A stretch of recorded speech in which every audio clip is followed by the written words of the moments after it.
आज यहाँहरूसँगै अध्ययन गर्ने परमेश्वरको वचनको शीर्षक छ आफ्ना बुबा र आमालाई आदर गर।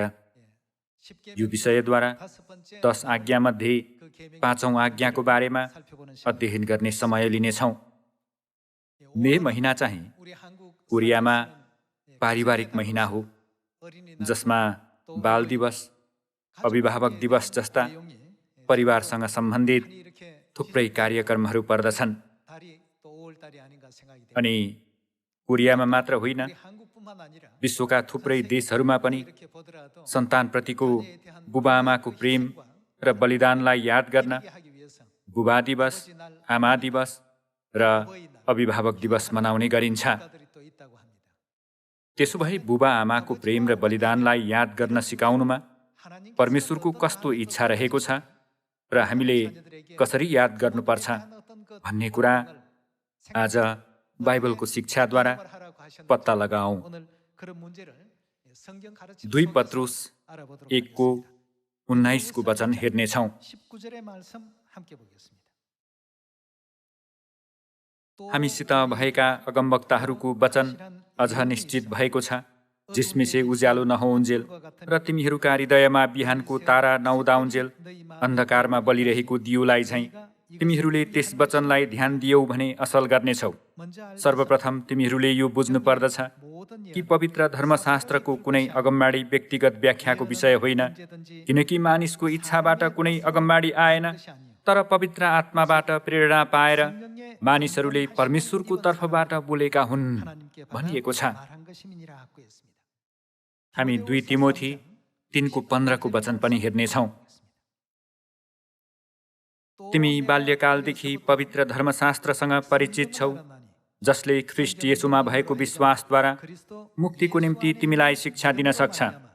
सम्पूर्ण पवित्र शास्त्र परमेश्वरको प्रेरणाबाट भएको हो र यो सिकाउनलाई, अर्ती दिनलाई, सच्याउनलाई, धार्मिकतामा तालिम दिनलाई लाभदायक हुन्छ, ताकि परमेश्वरको जन हरेक सुकर्ममा पूर्ण रूपले सुसज्जित भई सिद्ध भएको होस् भनिएको छ।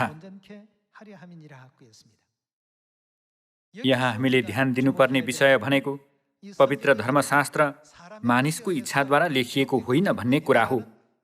यो कुरालाई बाइबलले जोड दिएको छ। बाइबल पवित्र आत्मा अर्थात् परमेश्वरको इच्छाद्वारा लेखिएको हो भन्ने अर्थ हो नि। हामीले बाइबलमा राम्ररी हेर्यौं भने परमेश्वरले बुबा आमालाई आदर गर्ने सम्बन्धमा कसरी बताउनु भएको छ भन्ने कुरा बुझ्न सक्नेछौँ।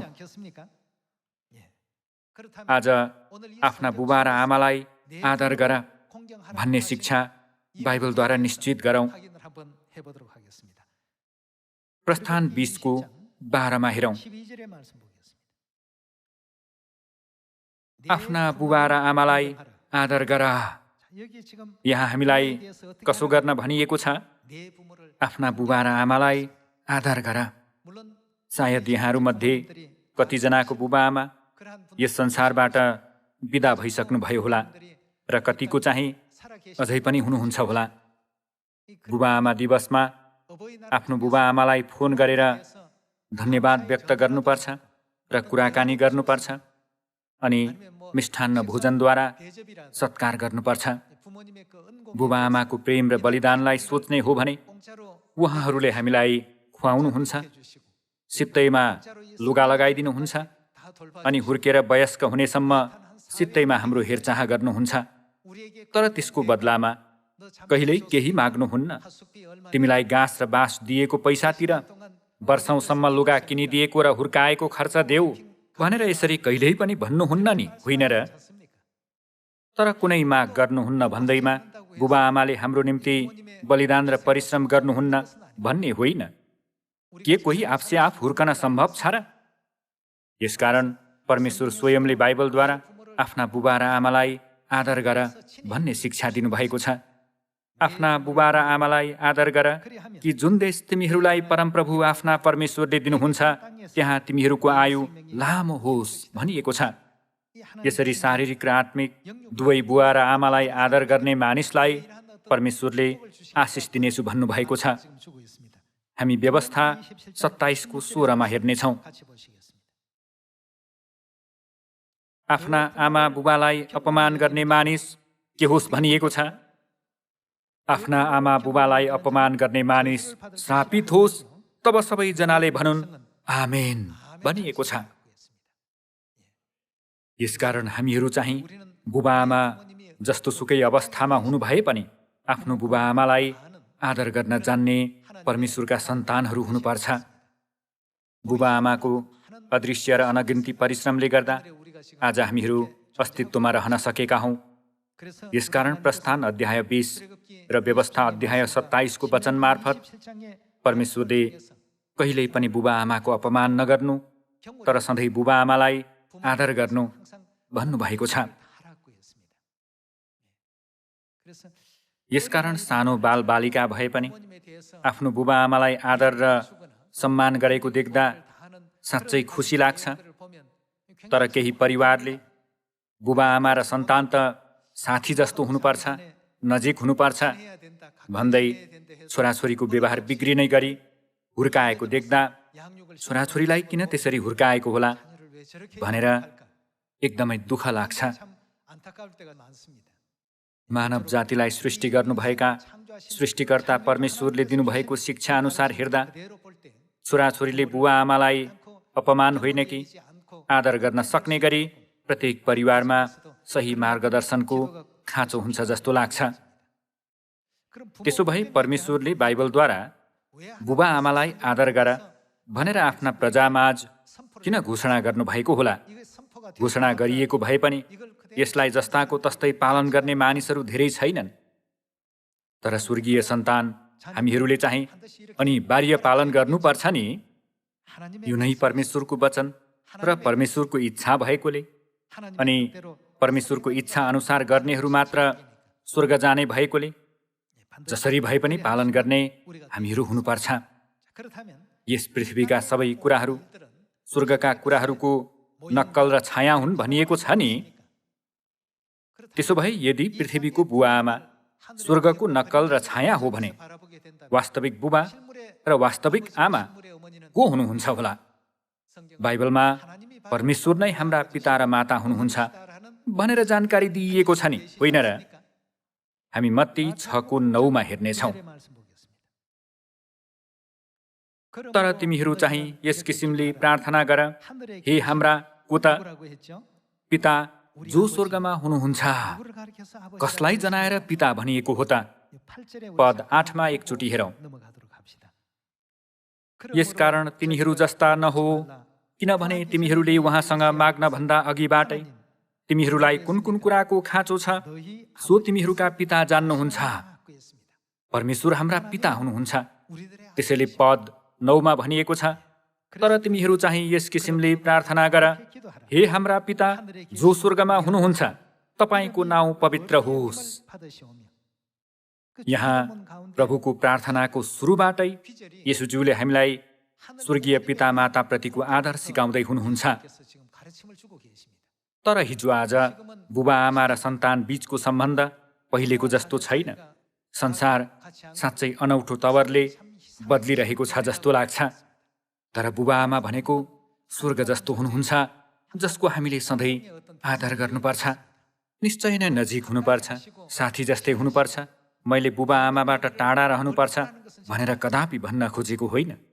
तर हामीले बुबाआमालाई आदर गर्नुपर्ने भएकोले येशूज्यूले पनि यस पृथ्वीमा आउनु भएर प्रभुको प्रार्थना सिकाइदिनु हुँदा बुबाआमालाई आदर गर्नु भन्ने अर्थमा पहिला यो कुरा जानकारी दिनुभएको हो। पद 9 हेरौँ।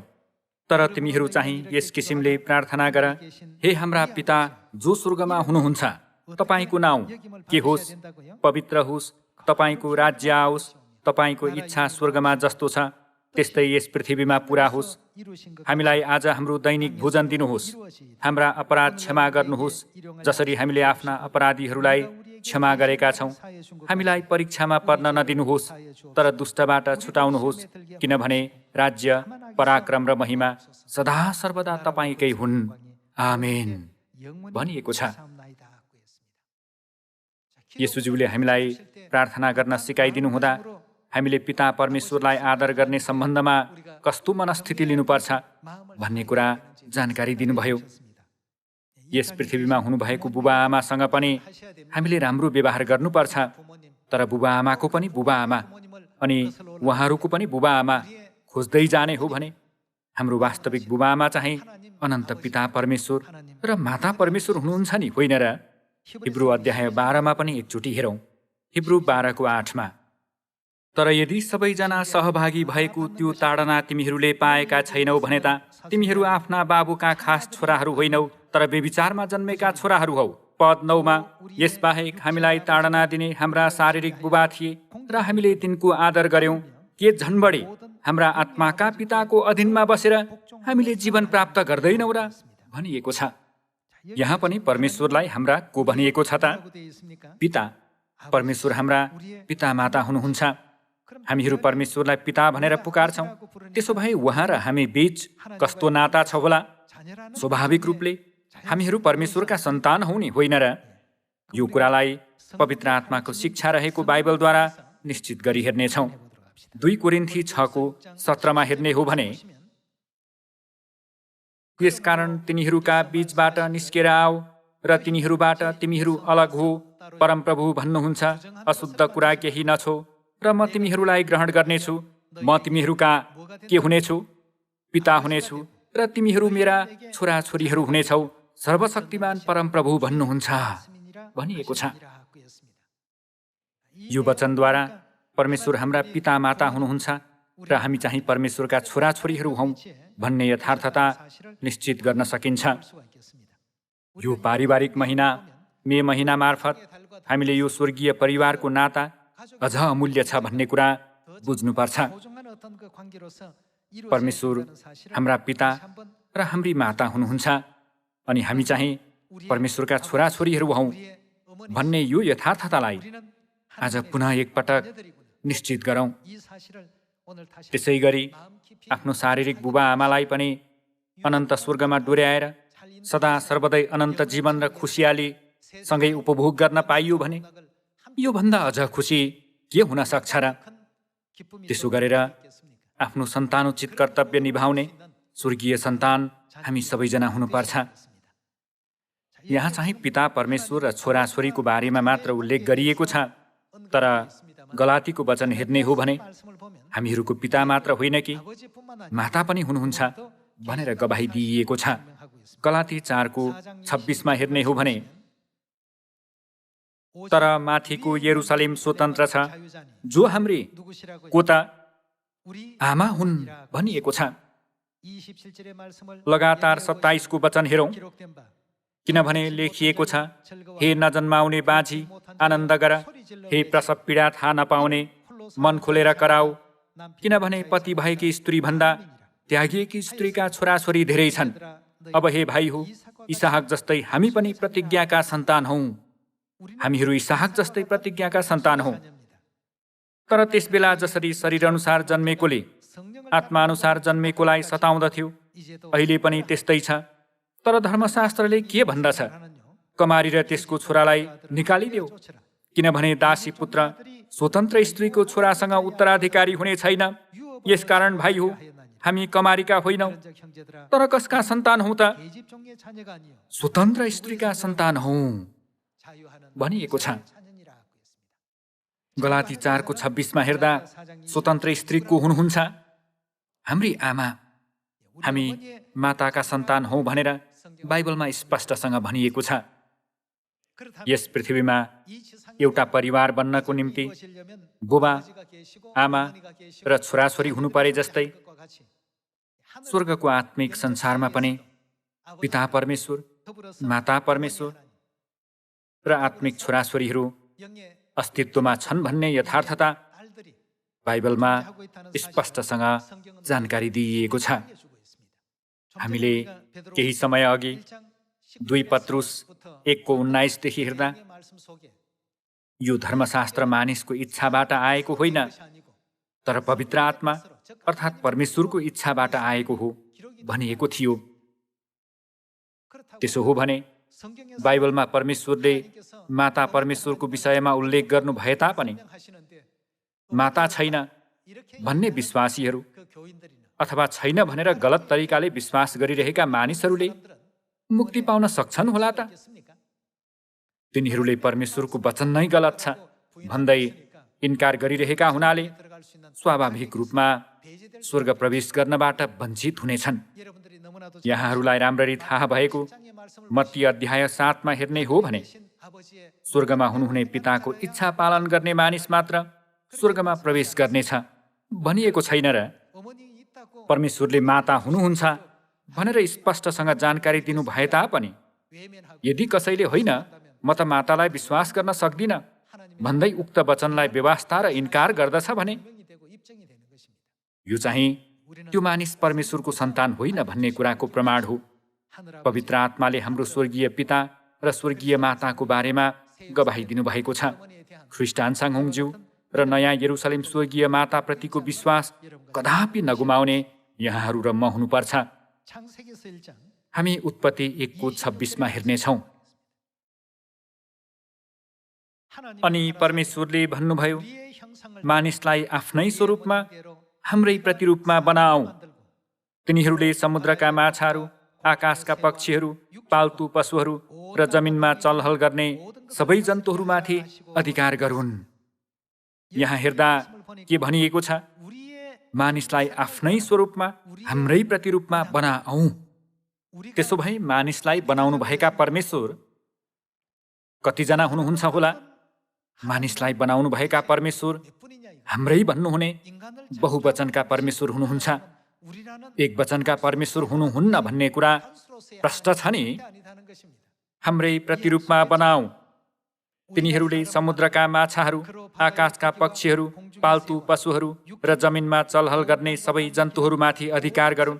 यसै कारण परमेश्वरले मानिसलाई आफ्नै स्वरूपमा सृष्टि गर्नुभयो। परमेश्वरकै प्रतिरूपमा उहाँले तिनलाई सृष्टि गर्नुभयो। पुरको सृष्टि गर्नुभयो। नर र नारी नै गरी उहाँले तिनीहरूलाई सृष्टि गर्नुभयो भनिएको छ। परमेश्वर नर स्वरूप र नारी स्वरूपमा हुनुभएकोले उहाँले हाम्रै भन्ने अभिव्यक्ति प्रयोग गर्न सक्नु भएको हो। हामीले नर स्वरूपका परमेश्वरलाई पिता परमेश्वर भनेर पुकार्छौँ। त्यसो भए नारी स्वरूपकी परमेश्वरलाई स्वाभाविक रूपले के भनेर पुकार्नु पर्छ होला? माता परमेश्वर। हामी देख्न सक्छौँ कि यस पृथ्वीमा आमा बिना अस्तित्वमा रहन आएको त्यस्तो कुनै पनि जीवित प्राणी छैन। सबै जीवित प्राणीको आमा अवश्य हुन्छ। त्यसो भए बाइबलमा परमेश्वरले किन आफ्ना बुबा र आमालाई आदर गर भन्ने शिक्षा दिनुभएको होला? के यो केवल शारीरिक बुबा आमासँग मात्र सम्बन्धित शिक्षा होला त? परमेश्वरले यस पृथ्वीमा यस किसिमको प्रणाली किन बनाउनु भयो भन्ने कुरा पहिला बुझ्न जरुरी छ। हामी रोमी 1:18 हेर्नेछौँ। परमेश्वरको क्रोध ती मानिसहरूका सारा भक्तिहीनता र दुष्टताको विरुद्ध स्वर्गबाट प्रकट भएको छ, जसले सत्यलाई तिनीहरूका अधर्मले दबाइराखेका छन्। पद 19 परमेश्वरको विषयमा जान्न सकिने कुरा तिनीहरूमा प्रष्टै छ, किनकि परमेश्वरले तिनीहरूलाई त्यो कुरा देखाइदिनु भएको छ। उहाँको अदृश्य गुण अर्थात् उहाँको अनन्त शक्ति र ईश्वरीय स्वभाव संसारको सृष्टिदेखि नै बनाइएका थोकहरूमा छर्लङ्गै देखिएको छ भनिएको छ। परमेश्वरले यो पृथ्वीमा पारिवारिक प्रणाली बनाउनु भएको पनि परमेश्वरको अदृश्य गुण कसो गर्नको निम्ति हो त? सबै प्रकट गर्नको निम्ति हो। परमेश्वरको यस्तो इच्छा सृष्टिका थोकहरूमा समावेश छ। यस पृथ्वीको परिवारमा बुबा आमा र सन्तानहरू भए जस्तै स्वर्गको परिवारमा पनि पिता परमेश्वर र माता परमेश्वर हुनुहुन्छ अनि सन्तानहरू छन् भन्ने कुरा एकदमै प्रष्ट र स्वाभाविक कुरा होइन र? अदृश्य कुरालाई यो पृथ्वीमा देख्न सक्ने गरी परमेश्वरले सब थोक सृष्टि गर्नुभएको हो। यो बाइबल पवित्र आत्माको इच्छाद्वारा लेखिएको हो, मानिसको इच्छाबाट आएको होइन भनिएको छ। त्यसो भए बाइबलले कसको अस्तित्वको बारेमा गवाही दिएको छ त? पिता परमेश्वर, माता परमेश्वर र स्वर्गीय छोराछोरीहरू अस्तित्वमा रहेको यथार्थता जानकारी दिएको छैन र? त्यसो भए यो यथार्थतालाई विश्वास गर्नु परमेश्वरको इच्छा हो कि विश्वास नगर्नु परमेश्वरको इच्छा होला? हामीले निश्चय नै विश्वास गर्नुपर्छ। मत्ती 13:10 हेर्नेछौँ। अनि चेलाहरू आएर उहाँलाई भने, तपाईँ तिनीहरूसँग किन दृष्टान्तहरूमा बोल्नुहुन्छ? उहाँले तिनीहरूलाई जवाफ दिनुभयो, तिमीहरूलाई त स्वर्ग राज्यका रहस्यहरूको ज्ञान के भनिएको छ? दिइएको छ, तर तिनीहरूलाई भने दिइएको छैन। एउटै वचन भनिए तापनि जसलाई दिइएको छ तिनीहरूले आफ्नो मनमा त्यो वचन ग्रहण गर्न सक्छन्, तर जसलाई दिइएको छैन तिनीहरूलाई हजारौं प्रमाणहरू देखाएर जानकारी दिए पनि तिनीहरूले विश्वास गर्न खोज्दैनन्। यसकारण परमेश्वरले तिनीहरूको बारेमा के भन्नुभएको छ? पद 12 मा हेरौँ। किनकि जससँग छ त्यसलाई दिइनेछ र त्यससँग प्रशस्त हुनेछ, तर जससँग छैन त्यससँग भएको पनि त्यसबाट खोसिनेछ। यसै कारण म तिनीहरूसँग दृष्टान्तमा बोल्दछु, किनभने तिनीहरू हेर्न त हेर्छन् तर देख्दैनन्, सुन्न त सुन्छन् तर सुनेर बुझ्दैनन्। यशायाको अगमबाणी तिनीहरूमा पूरा भएको छ, सुन्न त तिमीहरू सुन्छौ तर कहिल्यै बुझ्दैनौ, हेर्न त हेर्छौ तर कहिल्यै देख्दैनौ। किनकि यी मानिसहरूको हृदय बोधो भएको छ र तिनीहरूका कान बहिरा भएका छन् र तिनीहरूले आफ्ना आँखा बन्द गरेका छन्। नत्र त तिनीहरूले आँखाले देख्ने थिए, कानले सुन्ने थिए, हृदयले बुझ्ने थिए र फर्कने थिए, र म तिनीहरूलाई निको पार्ने थिएँ। तर तिमीहरूका आँखा धन्य हुन् किनकि तिनले देख्दछन्, तिमीहरूका कान धन्य हुन् किनकि तिनले सुन्छन् भनिएको छ। उत्पत्ति 1:26-27 वचन पढ्दा हामीहरू बुझ्न र महसुस गर्न सक्छौँ। गलाती 4:26 वचन हामी प्रष्टसँग बुझ्न सक्छौँ। तर उही पदहरू हजारौं चोटि पढे पनि तिनीहरूले माता परमेश्वरलाई देख्नै सक्दैनन्। यो कति विडम्बनाको कुरा हो। त्यसैले भनिएको छ, तिमीहरूका आँखा धन्य हुन् किनकि तिनले देख्दछन्, तिमीहरूका कान धन्य हुन् किनकि तिनले सुन्छन्। आज यस ठाउँमा उपस्थित यहाँहरू र म धन्यका मानिसहरू हौँ। धन्यका भएकाले हामीले कसलाई भेट्यौँ त? पिता र मातालाई भेट्यौँ। अनि अहिले जीवनको पानीको मूलतर्फ डुराइँदैछौँ नि, होइन र? परमेश्वरले हामीलाई जीवनको पानीको मूल हुनुभएकी स्वर्गीय यरुसलेम माताको अस्तित्व बोध गराउनु भएर उहाँमा विश्वास गर्न सक्ने गराउनु भएको छ। हामी सन्तानहरूलाई बचाउन परमेश्वरले महिमित स्वर्ग राज्य र सिंहासनलाई समेत पछि राख्नु भएर यस पृथ्वीसम्म आउनु भई क्रुसमा अनमोल रगत बगाउनु भयो। अनि दोस्रो आगमनमा 37 वर्षसम्म सुसमाचारको बाटो हिँड्नुभयो। अहिले यो क्षणमा पनि हामी सन्तानहरूलाई शत्रु दियावलसको निन्दाहरूबाट सुरक्षा प्रदान गर्न अदृश्य रूपमा अथक परिश्रम गर्नुहुँदै स्वर्गीय राज्यमा डोर्याउनु हुने स्वर्गीय पिता र स्वर्गीय माताको बलिदानप्रति पुनः एकपटक अनन्त धन्यवाद, सम्मान र महिमा चढाउँ। आफ्ना बुबा र आमालाई आदर गर भन्नुभएको शिक्षालाई हामीले आफ्नो हृदयमा गहिरोसँग खोप्नुपर्छ। हामीले आफ्नो शारीरिक बुबा आमालाई पनि कदापि अनादर गर्नु हुँदैन। परमेश्वरले नक्कल र छायाको यो संसारबाट हामीलाई कुन कुरा सिकाउन चाहनुहुन्छ त? रोमी अध्याय 1 मा भनिए जस्तै परमेश्वरको अदृश्य गुण र ईश्वरीय स्वभाव सृष्टिका थोकहरूमा छर्लङ्गै देख्न सक्ने गराउनु भएको छ नि। यदि पिता माता यो पृथ्वीमा नआउनु भएको भए हामीहरूको हालत के हुन्थ्यो होला? यो पृथ्वीको छोटो जीवनपछि नरकको अनन्त अग्निकुण्डमा जानु बाहेक हामीसित अर्को विकल्प हुने थिएन। तर हाम्रा दयालाग्दा आत्माहरूलाई पापबाट मुक्त गरिदिनु भएर अनन्तको आत्मिक घर स्वर्ग राज्य फर्कन सक्ने गरी डोर्याउनु हुने व्यक्ति नै हाम्रा स्वर्गीय पिता र स्वर्गीय माता हुनुहुन्छ। यसकारण हामी उहाँहरूलाई आदर र सम्मान नगरिरहन सक्दैनौँ। यहाँहरूलाई एउटा कहानी भन्न चाहन्छु। मध्ययुगतिर युरोपमा शासकहरू बीच धेरै युद्धहरू हुने गर्थ्यो। युद्धमा शत्रुको देशले आक्रमण गर्दा कुनै एकजना आमा र छोरा अर्कै ठाउँमा भाग्नुपर्ने भएछ। किनभने पक्राउ पर्यो भने कि त दास हुनु पर्थ्यो कि मारिन्थ्यो। त्यसैले शत्रु सेनाहरूबाट भागेर उनीहरू पहाडभित्र एउटा काँडाको झाडीमा लुकेछन्। तर शत्रु सेनाहरूले उनीहरूलाई भेट्टाएछन्। सबै छोराहरूलाई खत्तम गर्नु भन्ने राजाको आदेश भएकोले सेनापतिले उक्त छोरालाई मार्न बाण प्रहार गर्नु भनेर आफ्ना सेनाहरूलाई आदेश दिएछन्। तर तिनीहरूले बाण हान्दा आमाले छोरालाई छेकिन् र छोराको सट्टामा रगत बगाइन्।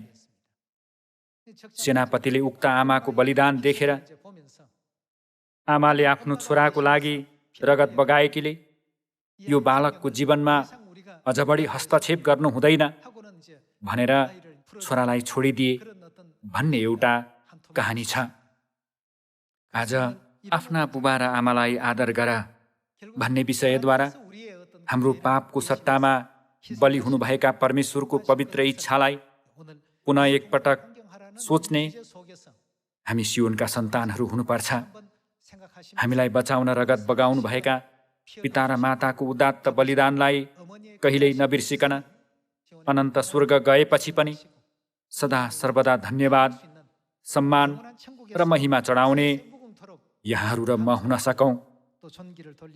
पिताले हामी सन्तानहरूलाई स्वर्गीय माता चिनाइदिनु भएर घोषणा गरिदिनु भएको दिन छ नि, होइन र? स्वर्गीय पिता माता दिवस मार्फत पिता मातालाई अझ धन्यवाद, सम्मान र महिमा चढाउन सक्ने सियोनका सन्तानहरू हुऔँ। एक आत्मा पनि पिता माताको काखबाट अलग नभइकन जता डुर्याउनु भए पनि अन्त्यसम्मै पछ्याएर स्वर्ग राज्यमा प्रवेश गर्ने हामीहरू हुन सकौँ भनी गहिरो आशा गर्दछु। धन्यवाद। धेरै आशिष पाउनुहोस्।